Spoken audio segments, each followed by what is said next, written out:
privacy and security. Hello James, my name is Sebastian and I will be the close curtain switch for privacy and security. Hello James, my name is Sebastian and I will be the nurse which means that I will be checking your heart rate, your resistance. Okay, thank you, and I will get some skin rashes. Okay, make a note of like my equipment and then I will be back to perform this assessment. Hi everyone, this is Asha from 369. Today, what we will be doing is we will be analyzing what are the problems that candidates usually face when they do their assessment. Okay, I would now evaluate or I would now give you what are the things that you should consider for so that you can pass this assessment station. First of all, when you come for assessment, that is the first thing probably you are going to do for the patient. So some students, they just enter the scene and saying the scene is safety, but the scene may not be safe. There can be small hazards like glasses, spoons and all. So make sure you check properly the first time you enter and then declare the scene is safe. That is tip number 1. Okay. We will now move on to tip number 2. So when you come and first explain the patient, you introduce yourself, you said that this is what you're going to do. See, there can be traps for you. Sometimes near to the patient bedside, you can probably see a hearing aid or you can see his glasses or her glasses. You should double check with the patient, is this glasses yours? And the patient says yes. In that case, you have to ask the patient, would you prefer to use your glasses during your assessment? Or would you prefer to use your hearing aid during your assessment? Or else the patient may not be able to know this. The patient may not be able to hear you. So this is tip number 2. Identify the traps around. Okay.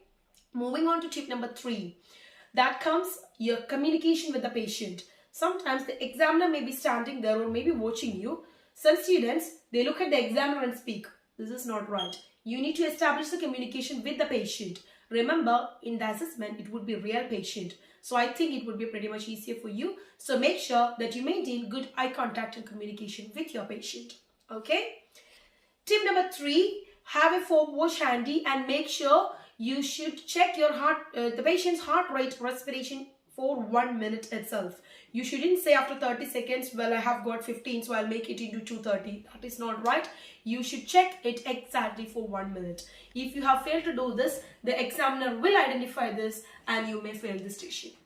Going to the next step, when you check the blood pressure, you might have, if the patient is sitting, they may sit with the legs crossed. This is wrong. You should double check the legs are not crossed during this assessment. So that is tip number 3. Tip number 4, I guess. Yes. Now, moving on to the next thing. When you check, for example, a saturation, or for example, a thermometer, you put it to the patient, it doesn't work. You tick it again, double check it properly, it doesn't work. Communicate to the examiner and say, it doesn't work, so can I have an alternative? Okay, this is something you should do because one of my students recently just got panic and, that particular student inform the examiner only after 4 or 5 times, which will affect your time. So after 2 times, if you think the machine or the equipment is not working, please communicate that to the examiner. All right. And finally, and the most important thing is the documentation. Make sure when you document the values, you put whatever. So you are saying heart rate is 82. Make sure you put 82 in your new start. Okay. And make sure you sign and date when you document. These are the important tips that you need to be focused.